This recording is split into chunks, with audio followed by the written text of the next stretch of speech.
Hi అండి, అందరికీ నమస్కారం. నేను బాగున్నానండి, మీరందరూ బాగున్నారు కదూ. ఈరోజు ఒక 5 మినిట్స్లో చపాతీ ఎలా చేసుకుందామో తెలుసుకుందాం. ఇప్పుడు చూసారు కదా, ఒక మెజర్మెంట్ కప్ ఇస్తారు. ఆ కప్పుతో ఒక కప్పుకి మెజర్మెంట్ ఇస్తారు కదా, 1/2 గ్లాస్ వాటర్. నేనైతే 2 గ్లాసులు పిండి వేసానండి, అందుకని డబల్ వాటర్ తీసుకున్నానండి. మెజర్మెంట్ ఇచ్చిన దానికన్నా డబల్ వాటర్ తీసుకున్నాను, అంతే. వేసి ఒక 2 టైమ్స్ ఒక 1 మినిట్ ఇస్తే చాలు.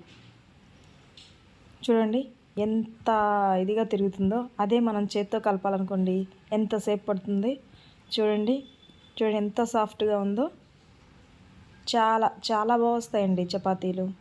చూడండి ఒకసారి. నేను మామూలుగా ఆయిల్ కూడా వేసుకోబడలేదు, కానీ నాకు ఇలా వేసుకుంటే ఇష్టం కాబట్టి వేసుకున్నాను. చూసారా, మనం చేత్తో కలిపితే ఎంతసేపు కలిపితే ఇలా పొంగుతాయండి. చూడండి ఎంత చక్కగా పొంగుతున్నాయో, ఎంత చక్కగా కలుతాయో. అదే మనం చేత్తో కలుపుకోవాలంటే పిండి గట్టిగా అయిపోవడం, లేకుంటే లూజ్గా అయిపోవటం, చపాతీలు గట్టిగా రావడం అలా ఉంటాయి. కానీ ఇలా చేసుకున్నాం అనుకోండి, ఎంత సాఫ్ట్గా ఉంటాయో, ఎంత బాగుంటాయో. కరెక్ట్గా వాటర్ దానికి సరిపడా పడుతుందండి. చూడండి, ఒకటి కాదు మరొకటి కూడా వేసాను. చూడండి ఒకసారి ఎంత బాగా పొంగుతుందో గమనించండి ఒకసారి. ఈ మిక్సీ చాలా బాగా పనిచేస్తుందండి. చపాతీలకైతే ఒక 2 మినిట్స్లో చపాతీలు చేసుకోవచ్చండి.